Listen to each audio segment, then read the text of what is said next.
सैमंतक मणि, वह मणि जो स्वयं में दूसरे सूर्य के समान थी, जिसे स्वयं भगवान सूर्य नारायण ने सत्राजीत की उपासना से प्रसन्न होकर उसे दी थी, वह थी सैमंतक मणि। एक बार सत्राजीत सैमंतक मणि को धारण करके भगवान श्री कृष्ण की राजसभा में उपस्थित हुआ। सैमंतक मणि धारण किए होने के कारण वह दूसरे सूर्य के भांति चमक रहा था। सभी ने उसे देखा और आश्चर्य में पड़ गए और आपस में बातें करने लगे, ये कौन सा व्यक्ति है जो स्वयं दूसरा सूर्य के समान यहाँ उपस्थित है। भगवान श्री कृष्ण ने राजसभा के सदस्यों को बताया कि यह सत्राजीत है, दूसरा सूर्य नहीं जिसने सैमंतक मणि धारण की हुई है। भगवान श्री कृष्ण ने सत्राजीत से कहा कि वह यह सैमंतक मणि महाराज उग्रसेन को दे दे। सत्राजीत ने मणि देने से इनकार कर दिया। कुछ दिनों के पश्चात सत्राजीत का छोटा भाई प्रसेनजित उस मणि को पहनकर वन में भ्रमण के लिए गया। वह घोड़े पर सवार होकर वन में भ्रमण कर रहा था कि तभी एक बहुत बड़े सिंह ने आकर उन दोनों पर हमला किया और उनको मार डाला। उसकी मृत्यु एक गुफा के बाहर हुई।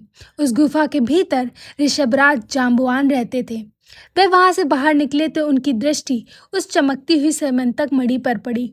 उन्होंने उस मणि को लिया और ले जाकर अपने बालकों को खेलने के लिए दे दी।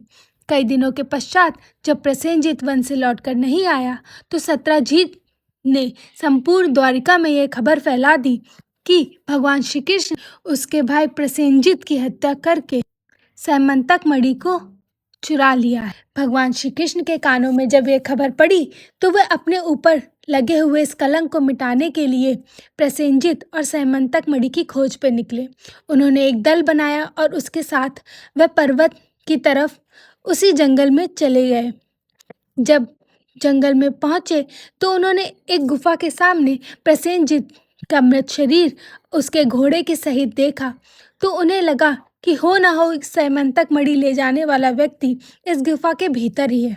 भगवान श्री कृष्ण ने अपने साथ आए हुए लोगों से कहा कि वह गुफा के बाहर ही उनका इंतजार करें और जब तक वह लौट के ना आए वह लोग उनकी प्रतीक्षा करें।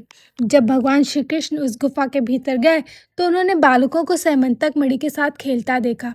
श्री कृष्ण ने बालकों के हाथ से सैमंतक मणि ले ली। जाम्बुवान ने श्री कृष्ण को रोका तो दोनों में युद्ध होने लगा। यह युद्ध 21 दिनों तक लगातार चलता रहा, किंतु हार जीत का निर्णय नहीं हो पाया।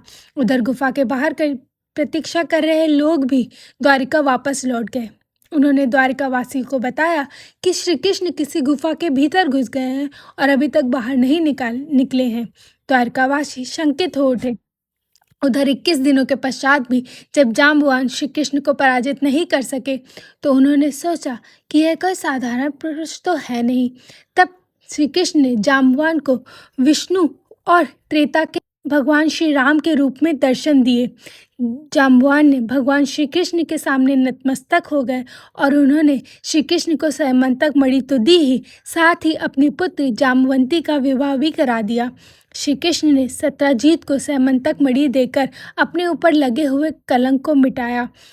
सत्राजीत ने भगवान श्री कृष्ण के शौर्य और उनकी निश्चलता पर मुग्ध होकर उन्हें मणि देने को कहा, परंतु भगवान श्री कृष्ण ने उस मणि को लेने से अस्वीकार कर दिया। फिर उन्होंने अपनी पुत्री सत्यभामा का विवाह भगवान श्री कृष्ण के साथ करा दिया। जय श्री कृष्ण।